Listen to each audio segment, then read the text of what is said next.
ఆంధ్రప్రదేశ్ రాష్ట్రంలో అణగారిన వర్గాలకు అండగా ముఖ్యంగా మాదిగలకి అదేవిధంగా దివ్యాంగులకి మందాకృష్ణ గారి పోరాట స్ఫూర్తి. ఎందుకంటే గతంలో స్వతంత్ర సమరయోధులు కానీ లేదంటే ఈ ప్రపంచంలో జరిగిన యుద్ధాల గురించి కానీ మనం తెలుసుకున్నాం, చూడలేం.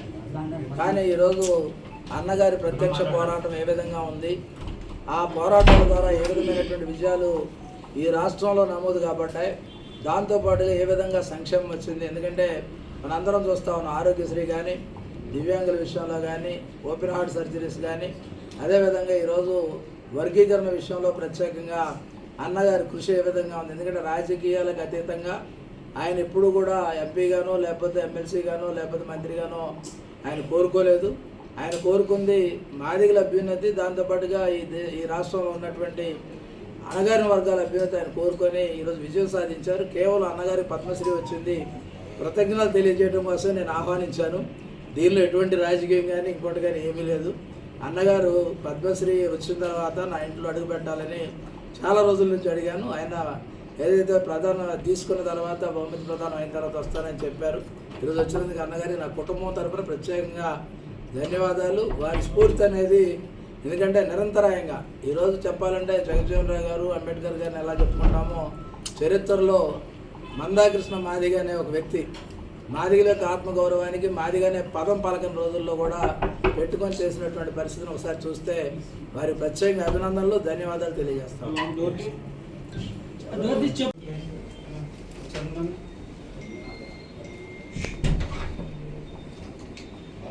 ఆంధ్రప్రదేశ్లో గౌరవ రాష్ట్ర ముఖ్యమంత్రి నారా చంద్రబాబు నాయుడు గారి ఆశీస్సులతో మొదటిసారి ఎస్సీ కమిషన్ చైర్మన్ మాదిగ సామాజిక వర్గానికి సంబంధించిన రాష్ట్ర మాజీ మంత్రివర్యులు, జాతికి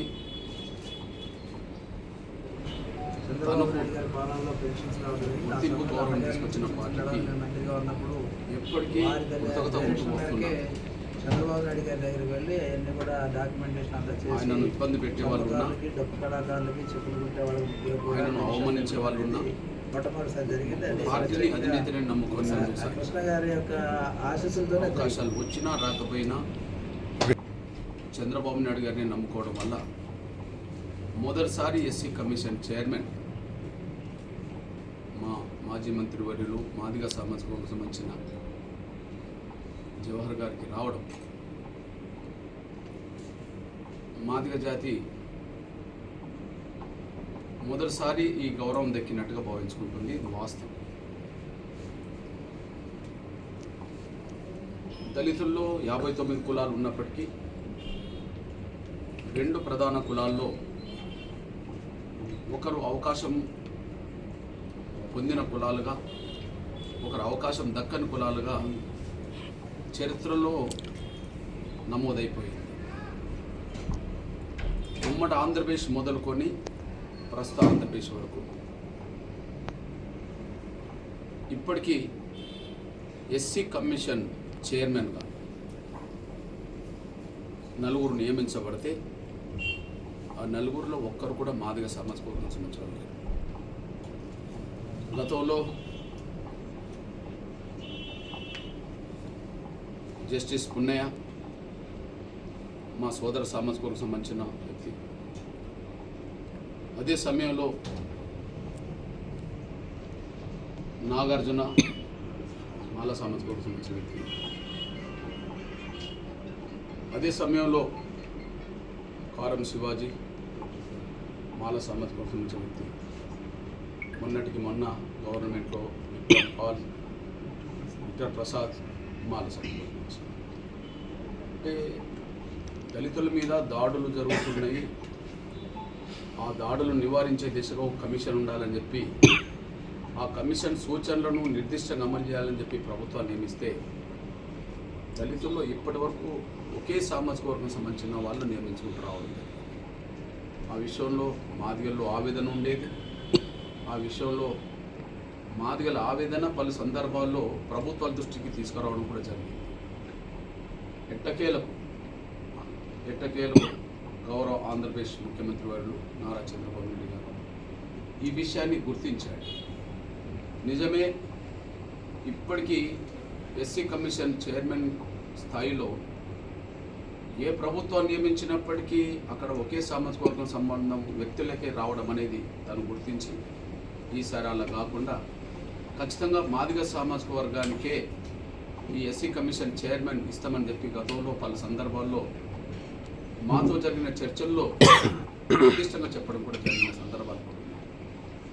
ఆ ఇచ్చిన మాటకు కట్టుబడి కొంతమంది ఈసారి కూడా మాలా సామాజిక వర్గం సంబంధించిన వాళ్ళకే కమిషన్ చైర్మన్ ఇవ్వాలని చెప్పి పట్టుబడినప్పటికీ, ఆయన నోటీసులో ఆ విషయం ఉన్నప్పటికీ, ఒకటి, ఇప్పటి వరకు గుర్తింపులోకి రాని కులంగా మాదిగలు ఉన్నారు ఆ విషయంలో. రెండు, మొన్నటి గెలుపులో మాదిగలు నాకు ప్రధాన పాత్ర పోషించారు. ఆయన ఉపన్యాసంలోనే చాలా సందర్భాలు చెప్పాడు. ఈరోజు ఎన్నికల సమయంలో జరుగుతున్న సంగ్రామంలో టీడీపీ, బీజేపీ, జనసేన కూటమిలో నాలుగో ఒక బలమైన సంఘంగా ఎంఆర్పిఎస్ కూటమి గెలుపు కోసం సమానంగా కష్టపడుతుందని చెప్పి చాలా సందర్భాల్లో తను బహిరంగ ప్రకటన చేయడం జరిగింది. ఆ విషయాన్ని తను గుర్తుంచుకున్నాడు. ఇంతవరకు మాదిగలకు అవకాశం రాలేదనే విషయం కూడా గ్రహించాడు. తనకు అండగున్న వాళ్ళకు నేను అండగా ఉండడం బాధ్యతగా భావించుకున్నాడు. అది ఇచ్చేటప్పుడు ఎవరిని గుర్తించాలనే సమస్య వచ్చినప్పుడు పార్టీకి లాయల్టీ ఎవరు, దళితుల పట్ల ఖచ్చితంగా సమస్య వస్తే దళితుల పక్షాన్ని నిలబడి న్యాయం కోసం నిలబడేటోడు, అవకాశం వచ్చినా అవకాశం రాకపోయినా నమ్ముకున్నది ఎవరని చెప్పి ఆయనకైనా విశ్లేషించుకున్నప్పుడు బాబు గారు విశ్లేషించుకున్నప్పుడు ఈ ఎస్సీ కమిషన్ చైర్మన్కు ఖచ్చితంగా మాజీ మంత్రి వర్యులు జవహర్ అయితేనే కరెక్టు. మాదిగ సామాజిక వర్గం సంబంధించిన ఆ ప్రాతినిధ్యం ఇవ్వడంలో ఇటు దళితులను ఇటు పార్టీని ఎక్కడ కూడా లోటు లేకుండా చూస్తాడనే ఒక నమ్మకంతో ఆ అవకాశం నా సోదరుడికి కూడా జరిగింది. గత దశాబ్దాలుగా ఈ కమిషన్ చైర్మన్ పది మాదిగలు రావాలని కోరుకున్న మాల్లం కాబట్టి మొదటిసారి మా సోదరుడికి వచ్చినందుకు చాలా సంతోషంగా ఫోన్లోనే మేము పలకరించి అభినందనలు కూడా చెప్పడం జరిగింది. కానీ ఇంటికి వెళ్ళి అభినందించాలి. దానివల్ల ప్రభుత్వం కూడా ఖచ్చితంగా మరింత సానుకూలంగా జాతి పట్ల ఉంటుందనే అంశంతో ఈరోజు మా సోదరుడి దగ్గరికి వచ్చి వాళ్ళు అభినందించడం జరిగింది. అందుకు చాలా సంతోషంగా ఉన్నది, చాలా గర్వంగా ఉన్నది. ఆయన నిబద్ధత ఏందో అందరికీ తెలుసు. పార్టీని ఏనాడు కంటికి రెప్పల కాపాడు రైతులు చేశాడు. ఆయనకు ఇబ్బందులు వచ్చినా, ఆయనకు అంతర్గతంగా కొన్ని ఇబ్బందులు ఎదురైనా పార్టీకి అధినేతకు మాత్రమే కట్టుబడి ఉండి తన సేవలు అందించాడు. జాతికి వీలైన సమయంలో ప్రతి సందర్భంలో జాతి పక్షాన్ని నిలబడ్డాడు. కాబట్టి ఆయనకు రావడం చాలా సంతోషంగా ఉన్నది, గౌరవంగా ఉన్నదనే విషయం కూడా నేను స్పష్టం చేస్తాను.